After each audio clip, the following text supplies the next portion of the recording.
राना साहब, पंजाब में हुकूमत लेना आपकी बात समझ आती है, वहाँ आप लीडिंग पार्टी हैं, इंडिपेंडेंट्स आपके साथ शामिल हो जाएं, अगर 22 में से मेरे ख्याल में 15-16 अगर आपकी तरफ आ जाएं तो आपकी वैसी सिंपल मेजोरिटी बन जाएगी। मालूम नहीं कितने आए हैं, आप रोशनी भी डाल दीजिएगा। लेकिन वफाक अभी तक एक क्वेश्चन मार्क है, और जो कुछ हाफिज़ अब्दुल्ला साहब ने कहा तो उसकी रोशनी में तो वो सिर्फ आप इक़्तिदार की खातिर कर रहे हैं। वो कहते हैं मुल्की मफाद कोई नहीं है। पहली बात तो ये है कि पंजाब में हमारे पास अब इस वक्त वहाँ पे रिक्वायर्ड जो है नंबर वो 149 है, लेकिन हमारे पास अब इस वक्त जो है वो 156 है। तो हमारे पास पंजाब 156 में जो है वो नंबर पूरा है। जो बात हाफिज हमदुल्ला साहब ने की है, मेरे क्या भाई ने वो की, लोग जो 156 नहीं आपने ये नंबर बताया है उन्होंने हम पार्टी ज्वाइन कर लिया, पीएमएलएन? जी जी पार्टी ज्वाइन कर रहे हैं वो। वो उन 22 में से हैं जो 22 इंडिपेंडेंट जो किसी पार्टी या पीटीआई के बैक नहीं थे, वो इंडिपेंडेंट थे, उन्होंने हमें ज्वाइन किया है। बाकी भाई मेरे कर चुके हैं, हाफिज लिख के ले हमदुल्ला दिया साहब ने जो उन्होंने बात इलेक्शन की है कमीशन ऑफ पाकिस्तान को। कि हम जी जी उन्होंने फॉर्म फिल करके हमें दे दिए हैं, और वो जो लीगल फॉर्मेलिटीज़ हैं वो उनको जमा करवाना और उसके बाद इम्प्लीमेंटेशन करवाना, वो सारा प्रोसेस जो है वो चल रहा है। सही। जो बात की है हाफिज हमदुल्ला साहब ने कि जी अब हम नहीं कह रहे कि धांधली हुई, हम कह रहे हैं, हम बड़े ज़ोरों शोर से जेजूआई के इस मौक़िफ़ को सपोर्ट कर रहे हैं कि केपीके में धांधली हुई है और जेजूआई के साथ धांधली हुई है। बलूचिस्तान में भी कई जगह पे जो है वो धांधली हुई है।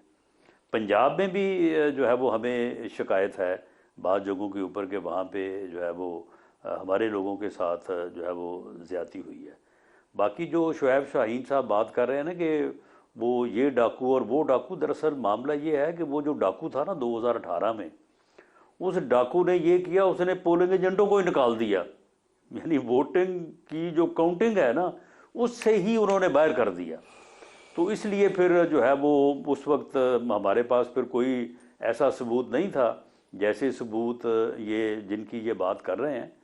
तो मामला ये है कि ये हर इलेक्शन में ही जो है वो एक इल्ज़ाम लगाने वाला होता है, एक के ऊपर जो है वो इल्ज़ाम लगता है, लेकिन जो आइन और कानून में तरीक़ाकार दर्ज है बिल आखिर हमें भी उसी पे ही जाना पड़ा था। तो उसी पे राणा जाके साहब, क्या ये बात कर रहे पाकिस्तान हैं कि तहरीक सुप्रीम इंसाफ कोर्ट। के जी जो 92 अरकान है इस वक्त वफाक के अंदर, उनमें से कोई आप चाहेंगे कि आपकी तरफ मिल जाए, क्योंकि उनकी हैसियत इंडिपेंडेंट है और बाज़ एक तासुर मौजूद है कि पीपल्स पार्टी जैसे लाहौर में एक उनके एमएनए आपकी तरफ आए भी हैं, तो आपकी तरफ से ऐसी कोशिश है कि उनमें से भी एक ग्रुप जो है वो आपको ज्वाइन कर ले?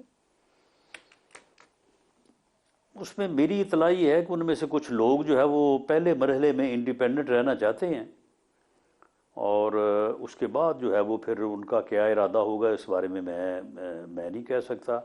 बाकी हमने किसी को ना अप्रोच किया है ना किसी को मजबूर किया है। कोई एक दो लोग अगर तो आए हैं कितने तो लोग उन्होंने हैं जो खुद आके इंडिपेंडेंट रहना चाहते जो हैं? है वो रब्ता किया है, पर इस बारे में मेरे पास कोई फिक्र नहीं है, लेकिन ये इतला है कि उनमें से कुछ लोग जो है वो इंडिपेंडेंट जो है वो रहना चाहते हैं। अच्छा, ये इसका मतलब ये होगा कि वो अपनी पार्टी लाइन को डिफाई करेंगे अगर वो इंडिपेंडेंट रहना चाहते हैं, क्योंकि पीटीआई सुन्नी इत्तेहाद कौंसिल के साथ जा रही है, तो अगर वो उसके फॉर्म नहीं भरते तो वो अपना स्टेटस इंडिपेंडेंट रख के अपने लिए ऑप्शन खुली रखेंगे। जी ऐसी इतला है।